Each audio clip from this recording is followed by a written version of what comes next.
Bonjour à tous et bienvenue dans cette vidéo. Aujourd'hui, nous allons apprendre à créer des outils dans notre éditeur MIDI afin de nous simplifier notre workflow. En effet, et je vais passer le MIDI Editor ici en plein écran pour que ce soit plus lisible, eh bien par défaut, le comportement de notre souris est le suivant, à savoir lorsque je clique et que je glisse, eh bien je peux dessiner une note et l'étendre afin de soit augmenter sa durée, soit changer sa position au sein du piano roll.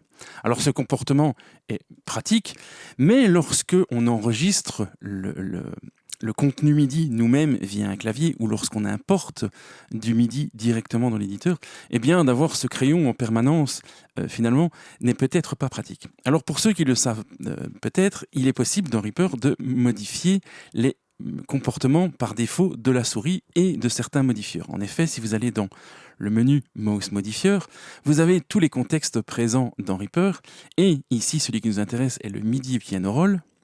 Type de glisser, le left drag, eh bien on voit que l'action par défaut est le fait d'insérer une note et d'ensuite glisser pour l'étendre ou changer sa position de pitch. On a d'autres modifieurs comme par exemple le Alt qui permet d'effacer les notes. En effet, si je maintiens Alt, on voit que mon pointeur de souris devient ici une petite gomme. Si je reviens à la base, je suis en mode crayon. Eh bien, on peut changer simplement ce comportement. Par exemple, si je clique ici, eh bien, je peux faire en sorte que par défaut, mon pointeur de souris soit un marqueur des notes sélectionnées. Donc, par exemple, ici, si je sélectionne Marquee Selected Note Just Select, ou en ignorant le snap, ou en définissant une sélection temporelle, ou en faisant balancer la sélection ou la non-sélection, ou simplement en ajoutant la sélection, on va ici prendre Just Select, eh bien mon comportement de souris glissée gauche a maintenant changé. En effet, je ne peux plus tracer de notes, mais je peux maintenant marquer mes notes en sélection afin de pouvoir leur appliquer des changements de position ou des déplacements. Donc dans ce cas de figure, finalement, le Marquee Selected Note est plus intéressant. Je pourrais aussi choisir que mon comportement par défaut soit le fait de peindre des notes ou des accords, par exemple, ici. Et maintenant, mon comportement par défaut est le suivant. Eh bien, je peux dessiner des rangées de notes très rapidement ou dessiner des accords si je trace vers le haut. Alors, bien évidemment, c'est pas très pratique de systématiquement aller changer ce comportement dans le Mouse Modifier. Alors certes, vous pouvez définir vos comportements en utilisant les modifieurs Shift, Ctrl et Alt et définir exactement comme vous le souhaitez, mais si comme moi, vous n'avez pas toujours une mémoire facile, eh bien c'est pas toujours facile de retenir quel modifieur fait quoi, et c'est pourquoi nous allons trouver une alternative à notre comportement ici par défaut qui vous allez voir, parle au plus grand nombre de personnes possible. Je vais aller dans l'action list ici de l'éditeur MIDI. Donc soit je passe par le menu Action, soit je vais directement dans l'action list de l'éditeur MIDI, donc dans la section éditeur MIDI, et je vais créer quelques custom actions. Alors la première sera, par exemple, un outil pointeur. Je vais le noter, Pointer Tool, dans laquelle je vais placer cette action. Eh bien, left drag MIDI piano roll. Et vous voyez que j'ai tout un tas d'actions qui me permettent de définir le mouse modifier par défaut et d'y relier évidemment l'action que je souhaite. Alors par exemple, eh bien, mon outil pointeur, je souhaite qu'il ait le comportement suivant de marquer les notes sélectionnées. Alors je clique sur Consolidate Undo Points, je clique sur OK, me voilà avec une nouvelle action qui s'appelle Pointer Tool. Je vais la copier, éditer la copie, et je vais par exemple créer un outil crayon ou pen tool. Je vais de nouveau ici utiliser le piano roll left drag comme filtre, et cette fois-ci, eh bien, je vais choisir d'insérer une note et d'étendre pour changer sa position ou sa longueur, en fait le comportement par défaut.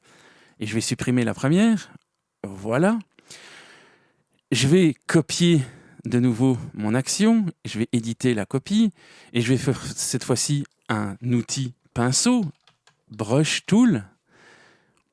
Alors vous avez compris le principe, hein, je vais, à l'aide de mon filtre, chercher l'action qui me sied. Et ici, ce sera par exemple peindre des notes ou des accords. Voilà. Alors, on va se faire plaisir, on va créer encore deux autres actions. Par exemple, ici, on va faire un outil baguette de batterie, donc le stick tool, qui va nous servir à, par exemple, insérer une note et glisser pour changer sa vélocité. Voilà, et je vais supprimer l'ancienne action. Et je vais faire un cinquième outil qui sera, eh bien, une gomme. C'est toujours pratique d'avoir une petite gomme.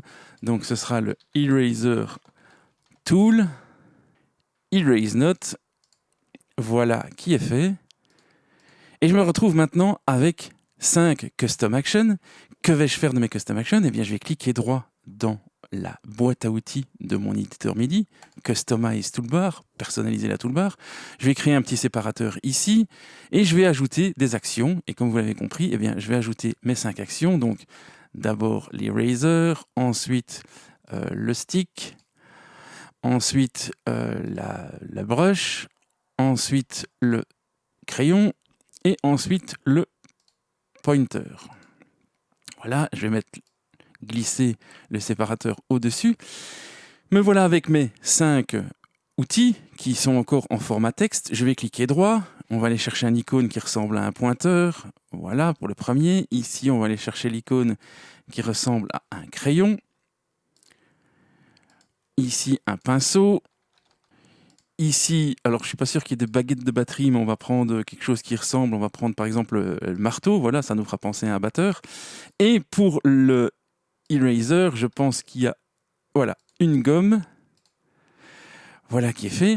Et donc maintenant, lorsque je clique sur ces icônes, eh bien, je change le comportement de mon glisser gauche de souris. En effet, là, j'ai l'outil pointeur. Eh bien, ça me permet de tracer une sélection pour sélectionner mes notes.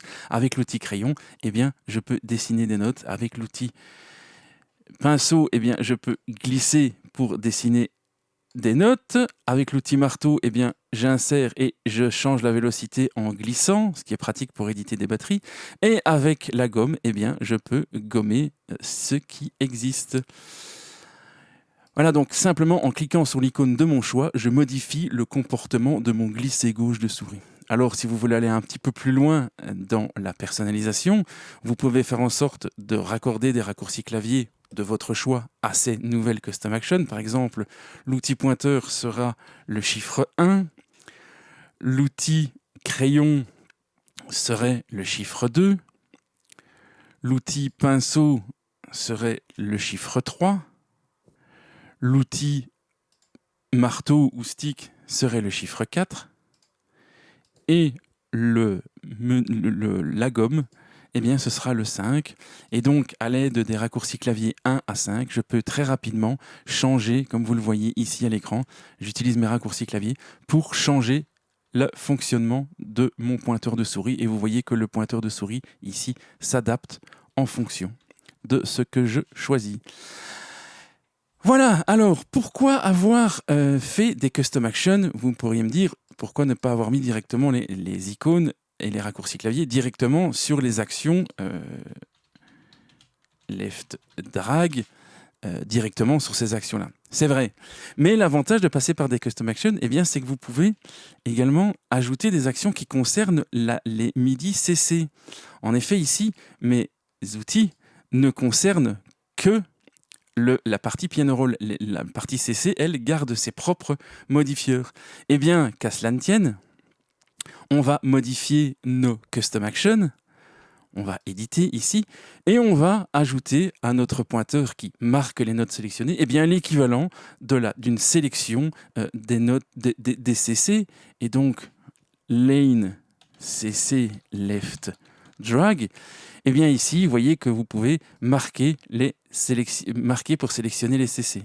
Pour l'outil et crayon, eh bien on va faire pareil, lane CC left drag. Il doit y avoir quelque chose qui nous permet eh bien, de dessiner des CC events, ici en ignorant la sélection et sans ignorer le snap. Voilà qui est fait. Il y a un outil brush, par exemple. Eh bien, on va lui faire quelque chose du même acabit. L'outil brush va permettre, eh bien, cette fois-ci, de dessiner en ignorant le snap. L'outil stick, qu'est-ce qu'on va pouvoir lui donner? Eh bien, par exemple, une rampe linéaire. Voilà. Et l'outil eraser, eh bien, on va lui donner quelque chose qui est totalement en raccord. Delete CC event. Voilà. Et maintenant, mes outils ici, eh bien, correspondent également à ma ligne de CC d'automation. Vous voyez qu'avec l'outil crayon, je dessine des points en suivant l'agrémentation de la grille. Si j'utilise le pointeur, eh bien, je peux sélectionner mes points. Si j'utilise la brush, eh bien, je dessine sans tenir compte de l'agrémentation de la grille. Si j'utilise le marteau, eh bien, je peux dessiner une rampe linéaire, quelque chose comme ceci, qui peut être pratique aussi. Et si je sélectionne la gomme, eh bien, je peux tout simplement les effacer. Voilà, en quelques minutes, nous avons finalement dressé notre propre workflow dans notre éditeur MIDI. Alors ici, ce ne sont que des exemples. Si vous fouillez un petit peu l'Actionist, eh bien, vous constaterez que vous pouvez changer énormément le comportement des modifieurs par défaut. Et donc, vous pouvez vous créer finalement vous-même vos propres outils en y incorporant peut-être d'autres contextes, d'autres types de clics. Donc voilà, vraiment, il n'y a aucune limite aux possibilités de ce que vous pouvez faire. Vous pouvez vraiment définir vos propres outils à votre guise en fonction de vos habitudes de travail. Ici, si vous recopiez simplement les 5, eh bien vous aviez évidemment 5 outils relativement classiques d'une édition MIDI, mais vous pouvez aller bien sûr beaucoup plus loin dans le concept. Merci pour votre attention. J'espère que tout ça vous sera bien utile. À la prochaine. Ciao.